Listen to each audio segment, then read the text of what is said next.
L'info du Grand Lille en continu. Adrien Lannoy.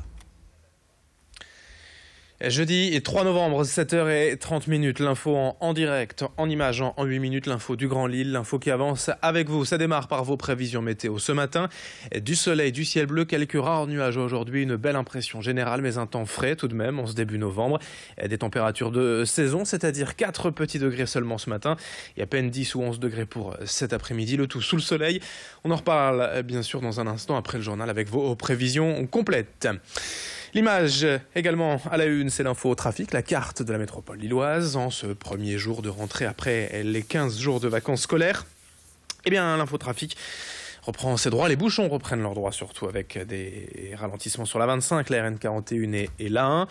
Les bouchons habituels du matin, du jeudi matin même pour l'instant. On en reparle bien sûr après ce journal tout au long de la matinée. Le point route, c'est essentiel, c'est pour vous sur Grand Lille TV.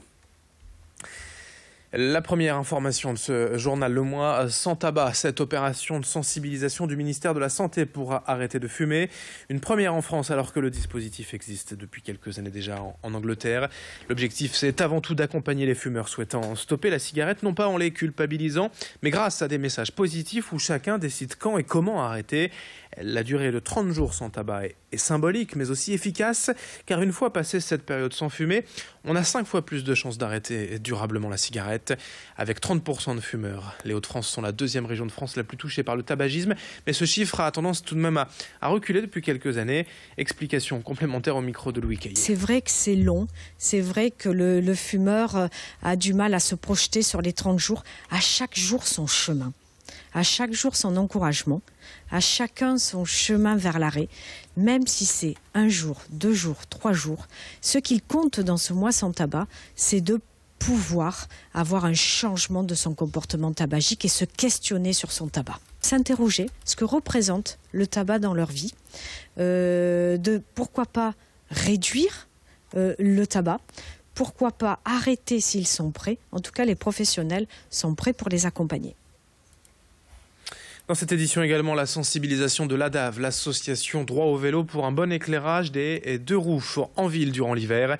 Avec le changement d'heure et la plongée en automne, les jours raccourcissent, la nuit tombe bien plus vite désormais. Il est donc primordial d'équiper son vélo avec des lumières à l'avant et à l'arrière pour être bien visible par les automobilistes. L'association va pour cela à la rencontre des cyclistes pour informer et sensibiliser, donc bien sûr, mais aussi distribuer des accessoires d'éclairage. L'ADAV sera ces jours-ci aux abords de certains lieux de passage, comme la gare Lille-Flandre ou le conseil régional.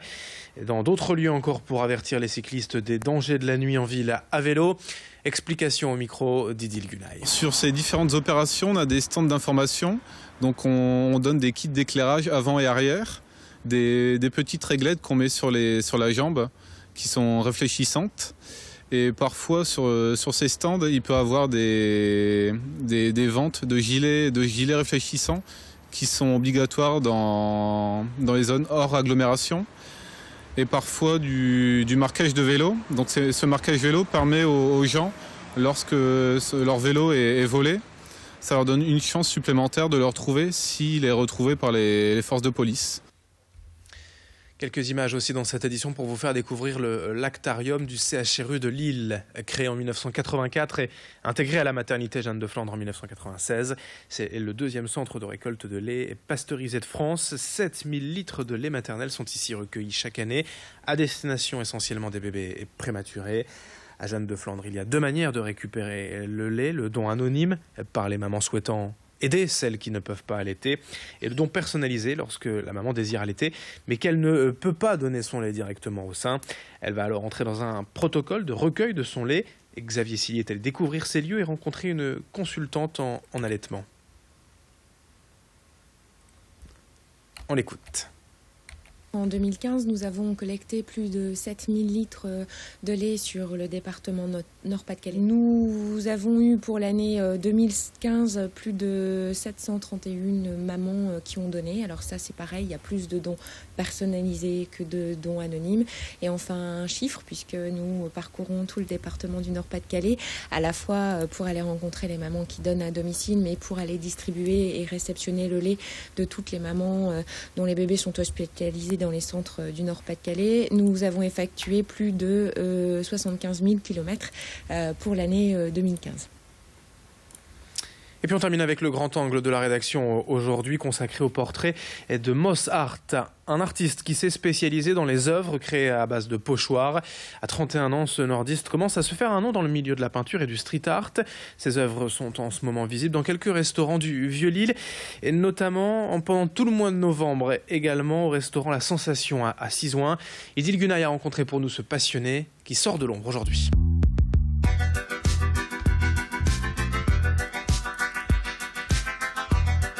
C'est à Los, dans son atelier, que nous avons rencontré Moss Art. Depuis 6 ans, ses œuvres sont visibles dans les bars et restos de la métropole lilloise. Sa spécialité, le portrait. Moss Art, artiste, pochoiriste. Faire un pochoir, ça peut paraître très simple. Après, vous prenez un carré, vous faites un carré, vous peignez, ça fait un carré. Donc c'est très simple. Et après, on évolue tout doucement pour partir d'un carré, pour faire un triangle, ensuite pour faire un œil, pour faire un tour de visage, etc. Et puis au fur et à mesure, ça commence à ressembler à quelque chose. Peindre, c'est vraiment l'aspect le plus sympa du boulot, mais il y a un gros travail avant, quoi. Un long travail pour parvenir à représenter les traits d'un visage avec minutie. Moss Art avait fait parler de lui lorsqu'il avait entrepris de relooker les poubelles de Lille. Et puis plus récemment, à l'occasion de ce portrait, représentant l'une des victimes nordistes des attentats du 13 novembre 2015. Aujourd'hui, sa notoriété est telle que des commandes lui parviennent. Je fais pas forcément ça pour le vendre. Après, ça fait toujours plaisir d'avoir un retour positif sur son travail et que ça plaise. Donc c'est les gens qui ont fait que ça a marché. Après, moi, j'y suis pour rien. Moi, je fais ce que j'aime et puis si ça marche, tant mieux. Ça me permet de me vider la tête le lundi en pensant qu'à ma peinture et puis de revenir le mardi au boulot sereinement. Mon métier, je l'aime aussi, mais si je pouvais à terme ne faire que de la peinture, ce serait sympa. Un moyen d'expression qu'il couple avec son métier de conseiller en banque, en espérant peut-être un jour se consacrer à 100% à sa passion. Et on termine ce journal sur ces images, 7h37 ce matin en direct sur Grand Lille TV.